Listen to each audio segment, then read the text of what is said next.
Next topic చూద్దాం sir. Bandi Sanjay రూటే వేరు, ఈసారి బర్త్డే గిఫ్ట్ 20,000 సైకిళ్ళు. అంటే మామూలుగా బండి సంజయ్ కేంద్ర హోంశాఖ సహాయ మంత్రిగా ఎంపీగా ఉన్నారు. కానీ కరీంనగర్లో ఆయన ఎవరు బండి సంజయ్ అని పిలవరు. ఆయన సంజయ్ అన్న సంజయ్ అన్న అని పిల్లలు మొత్తం ఆయనకి ఫ్యాన్స్. కరీంనగర్లో ఎవరిని కదిలించినా ఏ పిల్లవాడిని కదిలించినా చదువుకునేటువంటి వాడు 5th కాదు 4th కాదు 10th కాదు ఇంటర్ బండి సంజయ్ అన్న అంతే. అదొక రకమైనటువంటి వాళ్ళకి ఆయనతో ఒక ఎఫెక్షన్. రేపు ఆయన బర్త్డే 11వ తారీఖు అనుకుంటా.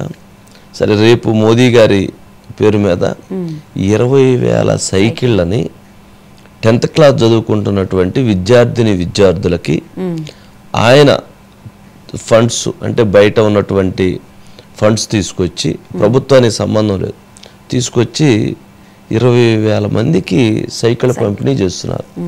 ఇది 2 తెలుగు రాష్ట్రాల్లో ఒక హిస్టరీ. ప్రభుత్వం ఇవ్వటం వేరు, లేక ఒక పెద్ద కార్పొరేట్ సంస్థ ఏదైనా ఉంటే ఇవ్వటం వేరు. కానీ తను సొంతగా కార్పొరేట్ ఫండ్స్ తోటి ఒక 20,000 మందికి సైకిళ్ళు పంపిణీ చేయటం అనేటువంటిది ఇది నిజంగా ఇది ఒక గిన్నీస్ రికార్డ్. అంటే ఆయనకి పిల్లల పట్ల ఉన్నటువంటి మమకారం, పిల్లలకి ఆయన పట్ల ఉన్నటువంటి మమకారం, అది ఒక గొప్ప విషయం.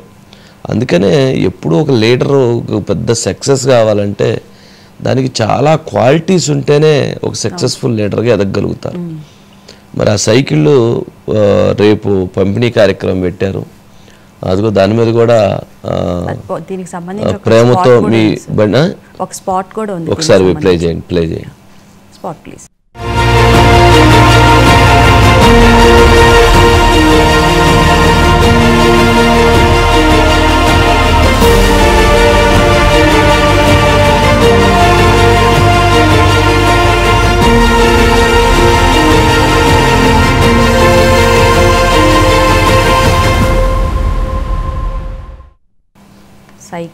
సైకిల్ తయారు చేశారు. మరి 20,000 మందికి ఇవ్వాలి కదా.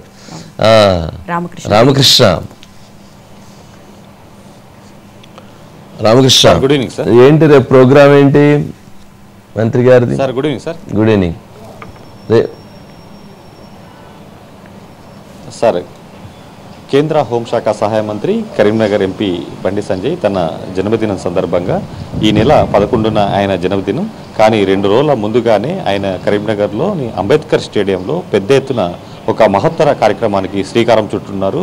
20,000 సైకిళ్లను పాఠశాల విద్యార్థులకు పంపించేసే కార్యక్రమం ఈ కార్యక్రమం జరిగింది. ఈ కార్యక్రమానికి జిల్లా కలెక్టర్ పమేల సపత్వది, అదేవిధంగా పోలీస్ కమిషనర్ గౌస్ అలంతో పాటు జిల్లాకు సంబంధించినటువంటి అధికారులతో పాటు రాజకీయ నేతలందరూ కూడా పెద్ద ఎత్తున ఈ కార్యక్రమంలో పాల్గొనున్నారు. మొట్టమొదటిసారిగా దేశంలో ఎక్కడ లేని విధంగా, చరిత్రలో ఎప్పుడు లేని విధంగా ఒక ఎంపీ ఈ రకంగా సైకిళ్ల పంపిణీ కార్యక్రమం చేపట్టడం అనేది మొట్టమొదటిసారి. గతంలో ఎక్కడ కూడా ఒక ఎమ్మెల్యే కానీ ఒక ఎంపీ కానీ ఇలాంటి కార్యక్రమం చేపట్టలేదు. కానీ అందుకు భిన్నంగా కరీంనగర్ ఎంపీ కేంద్ర హోంశాఖ మంత్రి బండి సంజయ్ కుమార్ ఈ కార్యక్రమం తీసుకున్నాడు. ఎందుకంటే ఏదైతే ప్రభుత్వ పాఠశాలలో చదివేటువంటి విద్యార్థులంతా కూడా పేద కుటుంబాల వారు, వీరంతా కూడా స్కూల్కు వెళ్లేందుకు కూడా రవాణా సౌకర్యానికి సంబంధించినటువంటి ఇబ్బందులు పడుతూ ఉంటారు. మళ్ళీ ఏదైతే సాయంత్రం తిరిగి వచ్చే సందర్భాల్లో కూడా వాళ్ళు రవాణా సౌకర్యానికి సంబంధించిన తీవ్ర ఇబ్బందులు ఎదుర్కొంటున్నటువంటి నేపథ్యంలో ఈ పరిస్థితులన్నింటినీ గమనించినటువంటి కేంద్ర హోంశాఖ సహాయ మంత్రి దృష్టికి రాగానే ఆయన స్పందించి ఈ తన జన్మదినం సందర్భంగా సిఎస్ఆర్ ఫండ్ కింద ఆయన ఈ ఒక ప్రత్యేకమైన ఫండ్ ద్వారా 20,000 సైకిళ్లను కొనుగోలు చేయడం జరిగింది. రేపు మొత్తానికైతే దశల వారీగా జరిగినటువంటి ఈ కార్యక్రమంలో కరీంనగర్ కేంద్రంలో మొదట ప్రారంభిస్తారు. నెలల పాటు దశల వారీ కూడా ఈ కార్యక్రమం కొనసాగనుంది. రైట్ రామకృష్ణ, మీరు గమనిస్తే జనరల్గా నరేంద్ర మోదీ గారు ఏదన్నా మీటింగ్స్, తెలంగాణలో ఏదైనా మీటింగ్స్ జరుగుతుంటే బండి సంజయ్ గారు లేచి స్పీచ్ దగ్గరికి వచ్చి మాట్లాడటానికి వచ్చేటప్పటికి కార్యకర్తలలో ఒక ఉత్సాహం, ఒక ప్రేమ, ఒక అనురాగం, ఒక పెద్ద సౌండ్ చేస్తుంటారు.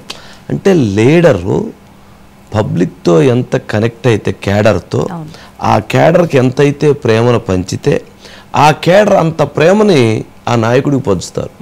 అదే ఆయనకి ఒక బిగ్ సక్సెస్. అందుకనే మోదీ గారు కానీ అమిత్ షా గారు ఎవరైనా కానీ ఆయన్ని అభినందిస్తారు ఆ మీటింగ్ సందర్భాల్లో. ఒక్క రకమైనటువంటి ఒక జోష్, ఒక ఊపు అది క్రియేట్ అవుతుంది. నిజంగా పిల్లలకి అట్లా ఇవ్వటం అనేది భగవంతుడు ఆయనకి ఇచ్చిన అదృష్టం.